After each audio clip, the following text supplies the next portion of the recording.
मैं डॉक्टर मेहताब राय, राष्ट्रीय अध्यक्ष, राष्ट्रीय मानवाधिकार सामाजिक न्याय आयोग। सबसे पहले आपके चैनल के माध्यम से, महाराष्ट्र स्वराज न्यूज के माध्यम से संपूर्ण भारतवासी को आज विश्व मानवाधिकार दिवस के उपलक्ष्य में ढेर सारी शुभकामनाएं, बधाई देता हूं। आज का जो कार्यक्रम है, मेरे स्पीच में भी आपने सुना होगा, समानता का, हमारी जो लड़ाई है समानता का, अन्याय के खिलाफ है। कहीं भी अन्याय अगर होता है तो हमारे संगठन के लोग, संस्था के लोग खड़े मिलते हैं। और कहीं भी आप कहीं भी जाएं, पूरा भारत में 26 लाख के आसपास हमारे मेंबर हैं। हम हर जगह एक ही हमारी चीज़ रहती है कि मानवाधिकार सही रूप में लोग तक जाए, लोगों का क्या अधिकार है लोग जाने समझे। इस तरह का हमारा कार्यक्रम हमेशा होता रहता है। आज जो समाज रत्न, हम समाज के जो प्रतिष्ठित लोग हैं, समाज के अच्छे लोग हैं, जिन्होंने समाज में बहुत ही बेहतरीन काम किया, चाहे वो किसी भी फील्ड में हो, उनको हमने सम्मान किया। समाज रत्न सम्मान से महाराष्ट्र में। थैंक यू, धन्यवाद। इस विश्व मानवाधिकार दिवस सभी हमारे भारतीयों को, देशवासी भाइयों को मैं हार्दिक शुभकामनाएं देता हूं विश्व दिवस की शुभ अवसर पे।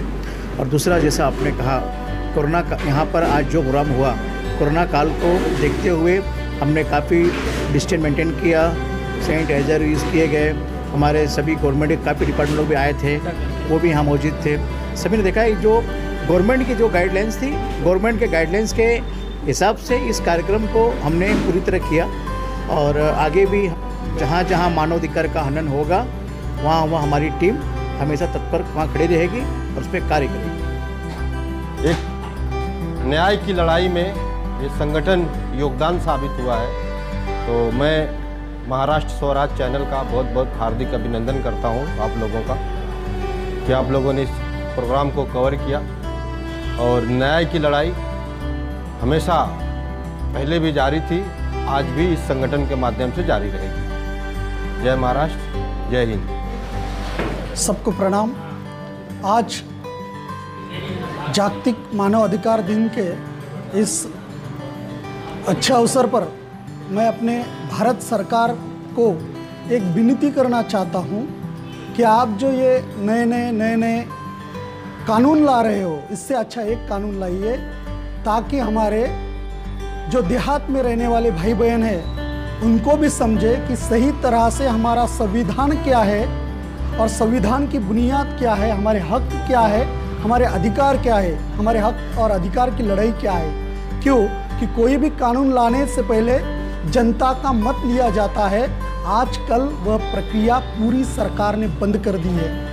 आजकल हमारे मानव अधिकार का हनन हो रहा है और ये जो राज है, तो मुझे ऐसा लगता है कि हम हुकूमत वाले राज की तरफ दौड़ रहे हैं। न जाने कल कहाँ अगर ये मानव अधिकारों का उपयोग नहीं किया गया तो लोग भूल जाएंगे हमारे अधिकार क्या है। और हमारा जो चाल चलन है, आज इस देश का चाल चलन सीधी तरह से हुकूमत की तरफ जा रहा है। तो मेरी आज के दिन एक ही विनती है इस सरकार से कि मानव अधिकार के लिए अगर आपको सही में मानव अधिकारों का उपयोग लोगों को करवा कर देना है, तो आप 5वीं से लेकर ग्रेजुएशन तक के बच्चों को पहले संविधान इसेंशियल कीजिए। हर किताब में संविधान पढ़ने का हर एक व्यक्ति को अवसर दीजिए, अपने अधिकारों को समझने दीजिए।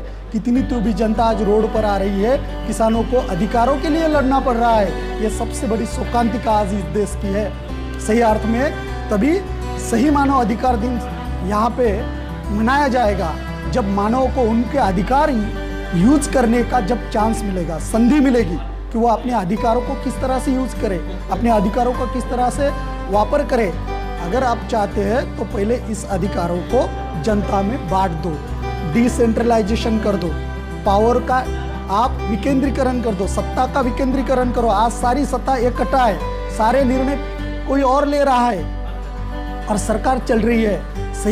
सही मायने में जनता की राय लेनी चाहिए और जनता के मतों को भी आप जिस तरह से लेते हैं उसी तरह से जनता की भी राय लीजिए, ताकि हम अपने अधिकारों का क्या कर सके, वापर कर सके। हमने अपने अधिकारों को जानना है। ये आज के मानव अधिकार के दिन मैं अपने गवर्नमेंट से विनती करता हूँ कि वो अपने अधिकारों को जनता को यूज करने दे। नेशनल ह्यूमन राइट्स डे की आप सबको बहुत बहुत मुबारकबाद। मैं चाहती हूँ कि नेशनल ह्यूमन राइट्स डे के मौके पर न सिर्फ हम नेशनल ह्यूमन राइट्स और सोशल जस्टिस के बारे में बात करें, बल्कि हम लोगों में और बच्चों में इसके बारे में अवेयरनेस फैलाने की कोशिश करें। मैं चाहती हूँ कि मॉरल एजुकेशन हम बच्चों को बहुत ही छोटी उम्र से दें कि सोसाइटी के तरफ या ह्यूमैनिटी के तरफ, ह्यूमन राइट्स के तरफ हमारे क्या रिस्पॉन्सिबिलिटीज़ हैं, क्या ड्यूटीज़ हैं, हम अपने बच्चों को सिखाएं। ना सिर्फ हम ये कहें कि लड़कियों ने ऐसा मत करो वैसा मत करो, बल्कि हम लड़कों को भी सिखाएं कि औरतों की इज्जत किस तरह से करनी चाहिए। मैं चाहती हूँ कि बच्चों को उनके सिलेबस में, उनके घर में ये माहौल मिले और वो समझे कि ह्यूमन राइट्स क्या हैं और समाज के लिए, ह्यूमन राइट्स के लिए, मैनकाइंड के लिए हमारी क्या जिम्मेदारियाँ हैं, हमें किस तरह से रहना चाहिए, किस तरह से हमको लोगों के साथ बर्ताव करना चाहिए। तभी हम सही में ह्यूमन राइट्स को और ह्यूमन राइट्स वायलेशंस को रोक सकेंगे और ह्यूमन राइट्स को सही जगह दे सकेंगे।